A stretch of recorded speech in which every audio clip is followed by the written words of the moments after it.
இந்த வீடியோவை உங்களுக்கு வழங்குவோர் மாலை முரசு செய்திகள் தொலைக்காட்சியின் படிப்போம் ஜெயிப்போம் உயர்கல்வியை தேர்ந்தெடுப்பதில் உள்ள சந்தேகங்களை தீர்க்கும் நிகழ்ச்சி தினமும் மாலை 5 மணிக்கு. தொடர்ந்து இந்நேரத்திற்கான தலைப்புச் செய்திகளை பார்க்கலாம். தற்போது வரை தேசிய ஜனநாயக கூட்டணியில் தான் தொடர்கிறோம். தொண்டர்களுடன் ஆலோசித்து 15 நாட்களில் கூட்டணி குறித்து அறிவிக்கப்படும் என்றும் ஓ பன்னீர்செல்வம் தகவல். 15 தினங்களுக்குள் அங்கேயும் அவருடைய கருத்துக்களையும், அங்கே இருக்கின்ற தொண்டர்களுடைய கருத்துக்களையும், அங்கே இருக்கின்ற பொதுமக்களுடைய கருத்துக்களையும் கேட்டு அறிந்து எங்களுடைய நிலையான நீடித்த முடிவை நாங்கள் நல்ல முடிவை அறிவிப்போம் என்பதற்காகத்தான் இன்றைக்கு இந்த ஆய்வுக் கூட்டம் நடைபெற்றது என்பதை தெரிவித்துக் கொள்கிறோம்.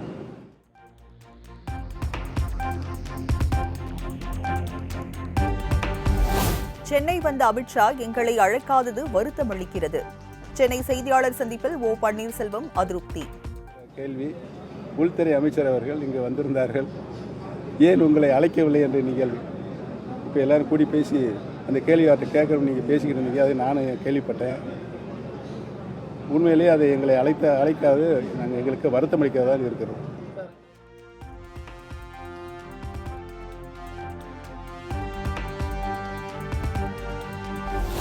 தமிழக வெற்றிக் கழக தலைவர் விஜய் நல்ல இலக்கை நோக்கி பயணித்துக் கொண்டிருக்கிறார். முன்னாள் முதலமைச்சர் ஓ பன்னீர்செல்வம் பாராட்டு. அவருடைய அரசியல் ரீதியான செயல்பாடுகளை பார்க்கும்போது தான் அவரை பற்றிய ஒரு கருத்துக்களை சொல்ல முடியும் என்று ஏற்கனவே சொல்லியிருக்கிறேன். இன்றைக்கு வரைக்கும் ஒரு நல்ல இலக்கை நோக்கித்தான் அவர் சென்று கொண்டிருக்கிறார்.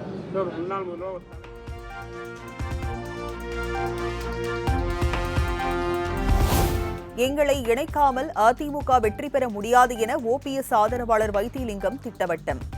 என்டிஏ கூட்டணியில் எங்களை தவிர்க்க முடியாது என நேற்று கூறிய நிலையில் மீண்டும் ஆவேசம். நிச்சயமாக வரும், வரவில்லை என்றால் எங்களை இணைக்காமல் அதிமுக வெற்றி பெற முடியாது. இது பொதுமக்கள் கட்சிக்காரர்களுடைய எண்ணம்.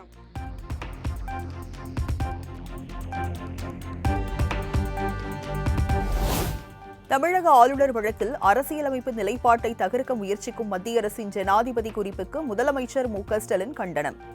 பாஜகவின் கட்டளைப்படி தமிழக ஆளுநர் செயல்பட்டார் என்பதை இந்த முயற்சி தெளிவாக அம்பலப்படுத்துகிறது என குற்றச்சாட்டு.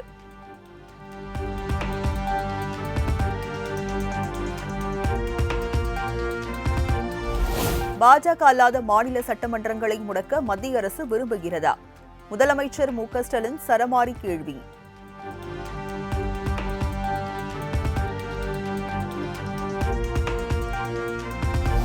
மசோதா ஒப்புதலுக்கு காலக்கெடு நிர்ணயித்த உச்சநீதிமன்ற தீர்ப்பு குறித்து குடியரசுத் தலைவர் விளக்கம் கோரிய விவகாரம். 5 நீதிபதிகள் கொண்ட அமர்வை நாளை அறிவிக்கிறது உச்சநீதிமன்றம்.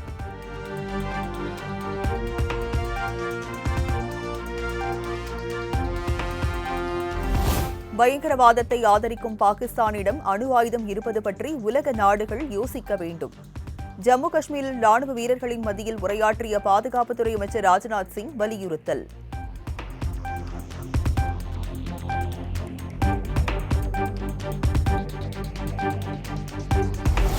புல்வாமாவில் பாதுகாப்பு படையினர் தீவிரவாதிகள் இடையே கடும் துப்பாக்கிச் சண்டை. தீவிரவாதிகள் 3 பேர் சுட்டுக் கொல்லப்பட்டதாக தகவல்.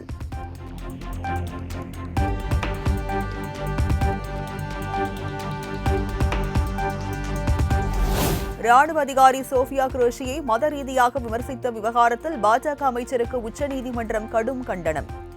பாஜக அமைச்சர் விஜய் ஷாவுக்கு எதிராக எஃப்ஐஆரில் முழு விவரம் இல்லை எனவும் சாடல்.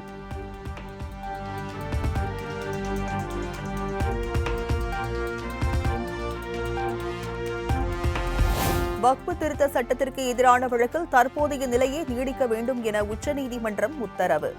மே 20ஆம் தேதிக்கு வழக்கு விசாரணை ஒத்திவைப்பு.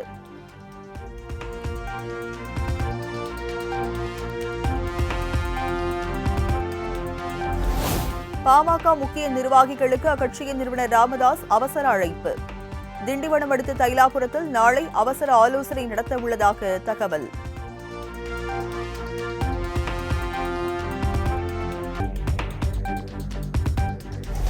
பாஜகவுடன் தமிழக வெற்றிக் கழகம் கூட்டணி வைக்காது என்பது உறுதி. தமிழக வெற்றிக் கழகம் தகவல் தொழில்நுட்பம் மற்றும் சமூக ஊடக பிரிவு துணை பொதுச் செயலாளர் நிர்மல்குமார் திட்டவட்டம். இது பிரஸ் மீட் இல்லை, அது எங்களோட தலைவர் முடிவு செய்வார். அதற்கும் இதுக்கும் சம்மந்தம் இல்லை. கூட்டணி தெளிவாக முன்னாடியே சொல்லியாச்சு. எங்களுடைய கொள்கைக்கு எதிராக இருக்கவர்களும் திமுகவோடும் என்னைக்கு இருக்காதுன்னு சொல்லிட்டு இது ஏற்கனவே கிளாரிஃபை பண்ணுச்சு. இல்லை, நிலைப்பாடு இல்லை. கூட்டணி சம்பந்தமாக பேச வேண்டிய காலம் இன்னும் நிறையா இருக்குது. 7 மாதம் 8 மாதம் இருக்குது. அதுக்கான அவசரமும் இல்லை. இன்னொன்று அது சம்மந்தப்பட்ட முடிவுகள் எங்களுடைய தலைவர் எடுப்பார். யார் என்ன வேணாலும் சொல்லிக்கலாம். பாஜகவும் சொல்லிக்கலாம், வேறு எந்த கட்சியும் சொல்லிக்கலாம். அது நாங்கள் எடுத்துக்கொள்கிற வேண்டிய அவசியம் இல்லை. அது என்னன்னு நாங்கள் தெரிஞ்சுக்க வேண்டிய அவசியம் இல்லை. எங்களுடைய நிலைப்பாட்டை எங்களுடைய தலைவர் ஒரு தேவையான நேரத்தில் அறிவிப்பார். நன்றி.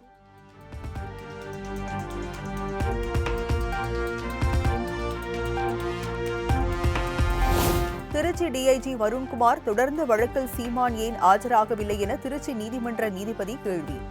இதுவே கடைசி வாய்ப்பு, 21ஆம் தேதி கண்டிப்பாக ஆஜராக வேண்டும் என உத்தரவு.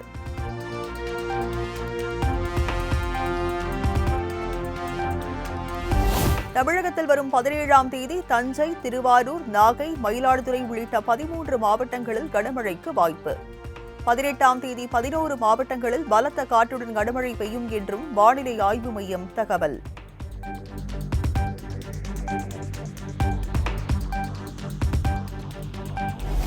இன்று முதல் வரும் 19ஆம் தேதி வரை தமிழகம், புதுச்சேரி, காரைக்காலில் மிதமான மழைக்கு வாய்ப்பு.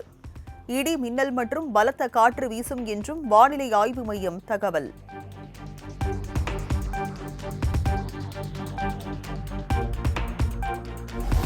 கரூர் மாவட்டத்தில் சாமி கும்பிடுவதில் பட்டியலின மக்களிடம் பாகுபாடு காட்டப்படுவதாக தொடரப்பட்ட வழக்கு. மாறுவேடத்தில் ஆட்சியர் ஆய்வு செய்திருந்தால் உண்மையான பிரச்சினை என்னவென்று தெரிய வந்திருக்கும் என உயர்நீதிமன்ற மதுரை கிளை நீதிபதிகள் யோசனை.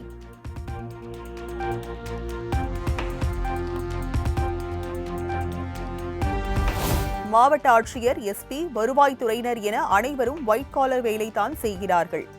புதுக்கோட்டை வடகாடு மாரியம்மன் கோயில் மோதல் விவகாரத்தில் உயர்நீதிமன்ற மதுரை கிளை நீதிபதிகள் அதிருப்தி.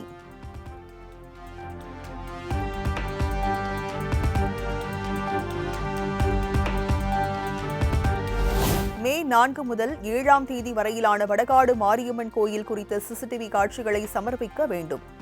அரசு புறம்போக்கு நிலம் குறித்த வழக்கில் மாவட்ட நிர்வாகத்திற்கு உயர்நீதிமன்ற மதுரை கிளை உத்தரவு.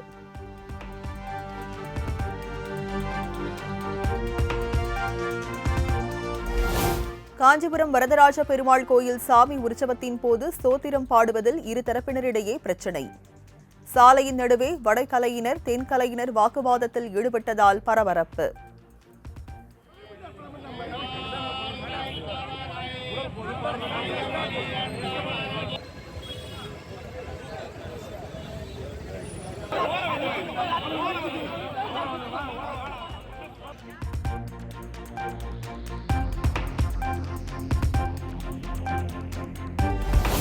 டிஎன்பிஎஸ்சி குரூப் 2 முதன்மை தேர்வு முடிவுகள் வெளியீடு. தேர்வு முடிவுகளை tnpsc.gov.in என்கிற இணையதளம் மூலம் தெரிந்து கொள்ளலாம் என அறிவிப்பு.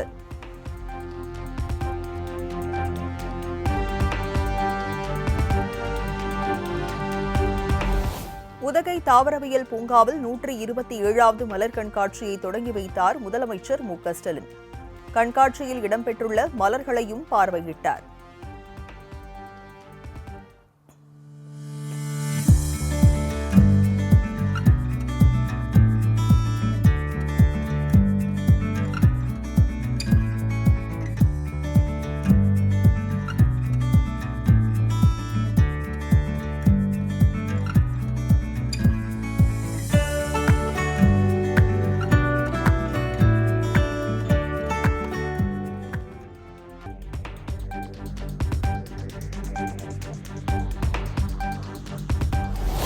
உதகை மலர் கண்காட்சியில் அமைக்கப்பட்டுள்ள மலர் அரங்குகளை ஒவ்வொன்றாக பார்வையிட்டு ரசித்தார் முதலமைச்சர் மு.க.ஸ்டாலின்.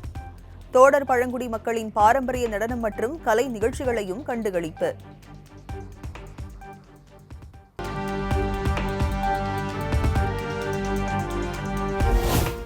மயிலாடுதுறை குத்தாலத்தில் ஆக்கிரமிப்பை அகற்ற சென்ற இந்து அறநிலையத்துறை அதிகாரிகள், வர்த்தகர்கள் இடையே மோதல். பேச்சுவார்த்தை கைகலப்பாக மாறி ஒருவரை ஒருவர் தாக்கிக் கொண்டதால் பரபரப்பு.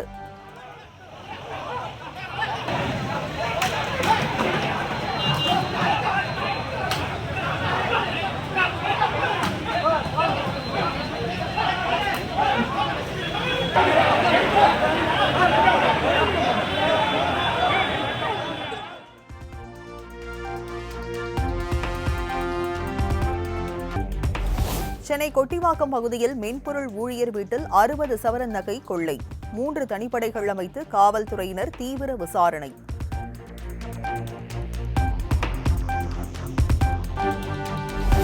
தூத்துக்குடி அரசு மருத்துவமனையில் மதுபோதையில் மருத்துவர் சிகிச்சை அளித்ததாக பெண் குற்றச்சாட்டு. உரிய நடவடிக்கை எடுக்க தமிழக அரசுக்கும் சுகாதாரத்துறைக்கும் வேண்டுகோள்.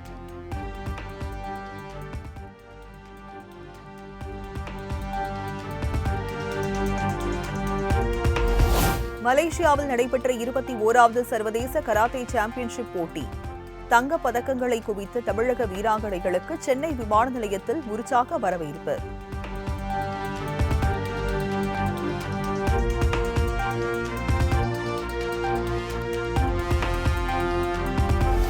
நாகர்கோவில் அடுத்த வடலிவிளை அரசு தொடக்கப்பள்ளியை நள்ளிரவில் சூறையாடிய மர்ம கும்பல். மீன்விசிறி, குடிநீர் குழாய், மாணவர்களின் அறைகள் உள்ளிட்டவை சேதம்.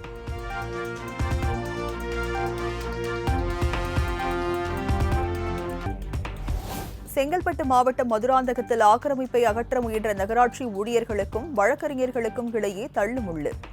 முன் அறிவிப்பின்றி தங்கள் அலுவலகத்தை அகற்ற அனுமதிக்க முடியாது என வழக்கறிஞர்கள் வாக்குவாதம்.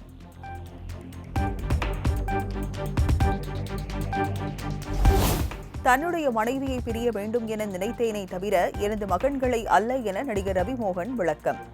அவர்கள்தான் தன்னுடைய சந்தோஷமும் பெருமையும் என்றும் திட்டவட்டம்.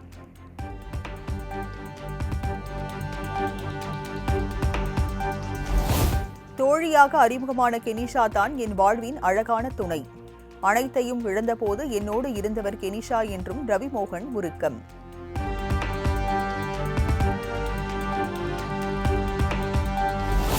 இத்தனை ஆண்டுகளாக முதுகில் குத்தப்பட்டேன், இப்போது நெஞ்சில் குத்தப்பட்டுள்ளேன்.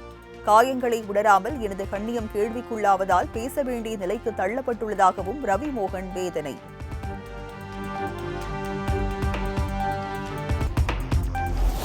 பீகாரில் அம்பேத்கர் விடுதியில் மாணவர்களை சந்திக்க சென்ற ராகுல் காந்தி பாதை வழியில் தடுத்து நிறுத்தம். மாணவர்களுடனான சந்திப்பை தேசிய ஜனநாயக கூட்டணியின் இரட்டை இயந்திர ஏமாற்ற அரசாங்கம் தடுப்பதாக குற்றச்சாட்டு.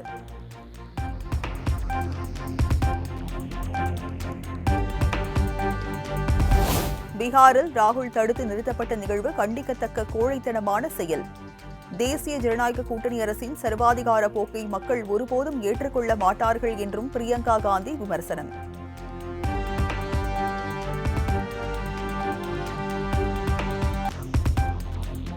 சென்னையில் ஆபரண தங்கத்தின் விலை சவரனுக்கு 1560 ரூபாய் குறைவு. ஒரு சவரன் மீண்டும் 70,000க்கு கீழ் குறைந்து 68,880க்கு விற்பனை.